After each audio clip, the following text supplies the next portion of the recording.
Hey everybody, this is Professor Diffley, History 100, Chapter 12. This is the second lecture video. So we starting off here, we had just done the Inquisition.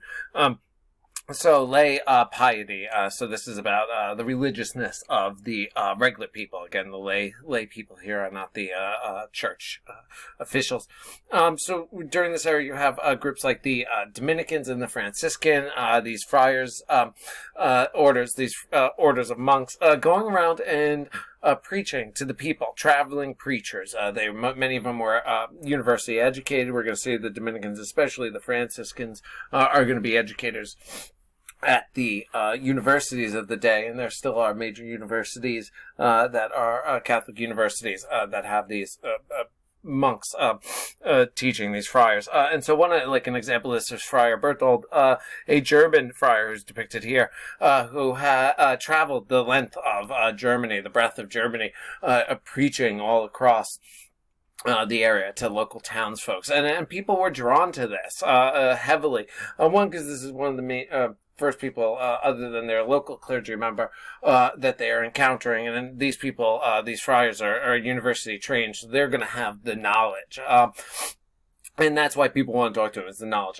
Things like, how should they live their lives? That's what they're trying to find. Sex within marriage, sex without marriage.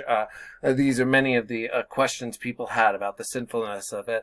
And so people came. These became events, and there's a discussion out in the book and how they, would set up special areas for them when they came in. How respected the friars and others. You had the tertiaries. These were common folk, lay people who consciously modeled their lives after the monks and the friars and that. And so it just shows how important the emulation of them, how important they were. Women also were interested in their piousness, and so many of them joined convents where they became nuns, devote themselves to God. We've talked about this a bit before in the earlier part of the course.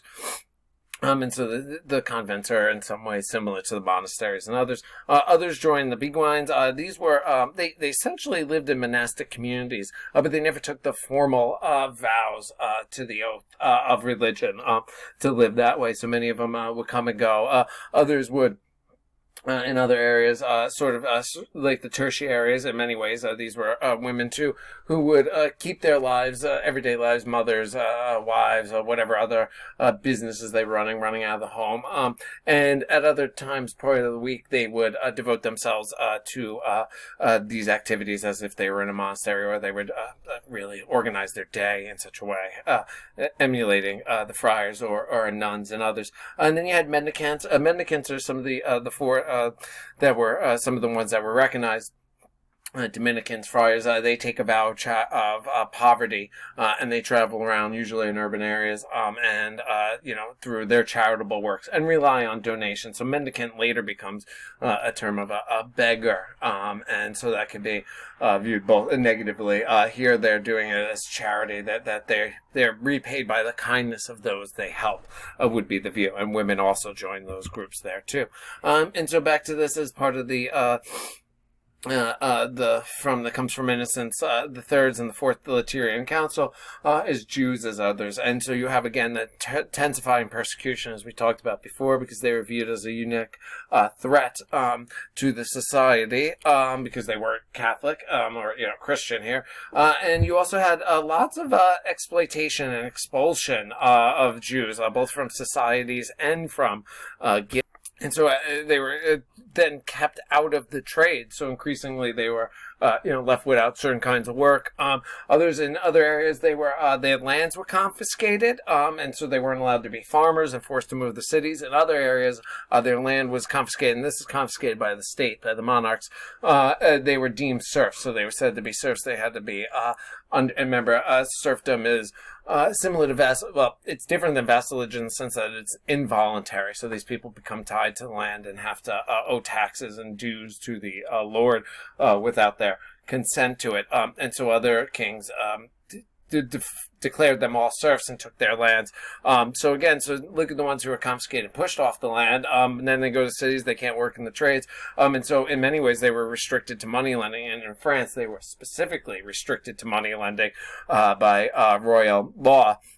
And so then what is interesting, often where they are forced into this, the money lending, this was a sort of a cycle that would happen. They would give loans to powerful individuals in society, and then the state would then pass other laws and persecutions on Jews, essentially erasing their debt. So they were really exploited there. They're forced into money lending, and then once the loans are given, they are then, find laws against them saying they cannot collect. So this was a real use to enrich the upper classes, and especially the state there. You also had this idea of blood libel, these ridiculous stories that went around that Jews at Passover sacrificed Christian children, and this became blood libel because it is libelous. It's not at all true, not even close to the truth, but they would blame Jews for this, and these stories would go around. There's an example in the text about how it was used for the blame of a death of a young boy, and this would often be the case. And then what result were pogroms, these massacres and attacks on Jewish communities as a result of this blood libel. The blood libel refers to them, again, as sacrificing children. And then you also had the disease of leprosy, that was prevalent there and still exists today. The problem here was it was often viewed as connected to Jews, as somehow them spreading it there. But leprosy and any skin diseases like psoriasis, things like eczema, were often viewed as, at the time, diseases of the soul. So there was something wrong, impure about you, and this is how it was manifesting itself outwardly so people could see it. So Jews were often connected with all of this, and increasingly making them others and different, and this had been going on since the Roman Empire was officially Christianized. So this was a continuation, unfortunately, for Jewish people of Europe. It would continue for a very, very long time. Awful consequences, as we know. So scholasticism here, again, scholasticism is a philosophy. It's a way of work of the scholastics. They used Aristotelian logic, and again, you don't need to know the details of Aristotelian logic. Sorry, I cannot pronounce that. But you don't need to know the details of it. Just know that's what they were using, and they applied it to Bible and other authoritative texts. Really, what they're trying to do, the scholastics here, is meld and synthesize religion and reason so that the world is orderly and we can understand it. Then we can use it to understand God. If you want to get real deep into this, there's a crash course video, the Crash Course Philosophy, that looks like that looks at St. Thomas Aquinas. We don't look at it here. We look at him, but not in detail, where it goes through the logic he used to prove that God existed. And that goes into much more deeper than you need to know for our class here, something that you would cover in a philosophy class, though.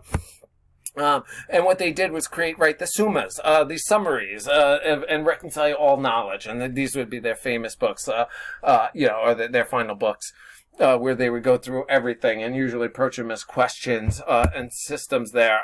And you mostly found them, again, amongst the Franciscans and the Dominican orders. And they really did lead the teaching in the medieval universities, universities. And so one of the most famous at the time was St. Thomas Aquinas, of both the theologian and a philosopher, because again, the scholasticism was a worldview, so therefore it then is a philosophy in many ways. He was the master at the University of Paris. He ran the university. It's different than the president. It would literally be the intellectual master of there. So you could see some of the required video on Blackboard on him. The way he did this was divide topics into questions, and that's, if you want to take a look at it, the required video. It's actually, I changed it. It's suggested about Thomas Aquinas, the one specifically on scholasticism, but it is you could get deeper into it. But the way he did this is divide topics into questions, and really looked at important concerns. Like, again, I mentioned these before, sinfulness of sex inside and outside of the marriage. But he would take them, divide them into topics and questions. The way they would do this is go through each question, trying to answer every possible question for and against. So you have the systematic discussion, the sick position here, and then you would have the non-position. So sick is for, and then non, and then they would try to use logic to decide what was the only possible right answer there.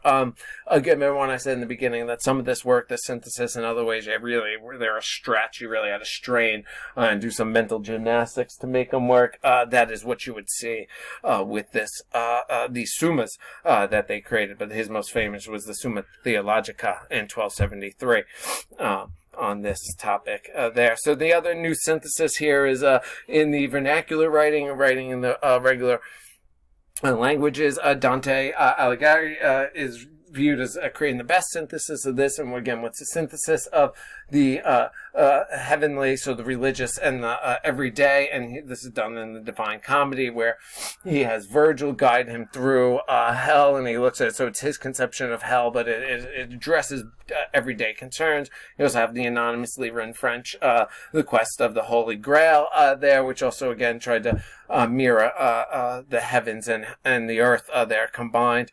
And then you're going to have new music here, polyphony. So these different, one you're going to get for the first time here is musical notation. So this would have been new to people. Not everybody would have understood this. And then the motet. And so it's really varying the style of music, partly, again, based on folk music, or, the regular people's music, and church music, and combined it. And the motet is the what comes out of it. Interesting side note, there's a band called the Motet. You could take a listen if you want, but this is a term that they use there. So it varies it. Different tones, different different pitches, and different parts of the story are told here. And you can see some of that in the text there more and more. This is the singing of a motet. You can see the multiple people doing different parts to it there, overlapping. Other parts here, Gothic art and stained art. Stained glass. This allowed them to tell stories, especially for the illiterate. This was a way to read the Bible through pictures. And there's some videos on this on Blackboard about this. What allowed the stained glass to happen is these new cathedrals with their new engineering, you could have giant walls with major glass in them because they're supported by flying buttresses and others. You begin to see this more and more in the paintings too, as new styles of painting here of the Gothic. And here's the Last Judgment depiction there. And some more of the artwork, and there's stuff on the Blackboard that you could see on this. Other stuff here. So let's get into the weakening of the empire. This is the so-called Holy Roman Empire. And one of the this is where you're going to see the fight between the Pope and the emperors on who is most powerful. Frederick II here is important here because he tries to expand the rule. There was this belief that you had to rule Italy in order to be considered a true emperor there, and so he wanted to rule Italy. And eventually, what he does is, in the long-term effect here, really is statute in favor of the princes. He gives German princes a relative amount, a significant amount of autonomy here in order to be able to pursue his goal here of his larger goal of taking Italy. This is going to be a problem for the emperors and is going to keep German unification from happening for over another 600 years plus there. But there will be significant conflict with the papacy over who has the power. He will eventually be excommunicated by four different popes. Excommunicated means you're kicked out of the church, out of the religion there. And really, there is increasing division in the Holy Roman Empire.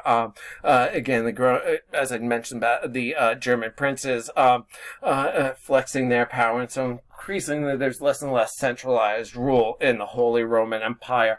As you saw in the videos, and as Voltaire said, it was the Holy Roman Empire was neither holy nor Roman nor an empire, but that is what they used. But one important thing here is the Emperor Rudolf here beginning the Habsburg dynasty, which the Habsburgs are going to rule in parts of what is Austria until World War I. So this is a long time, but you can see how going back, how far this is, over 700 years there. But you can see some of the area divided there, how Italy is so divided by these large, powerful regional lords like the Sicilian, Sardinia, and Naples, the Papal States, and again the areas that Frederick and the Germans are trying to take there. I will continue in video 3, the last one, with Louis the Ninth of France, and finish from there. All right, thanks.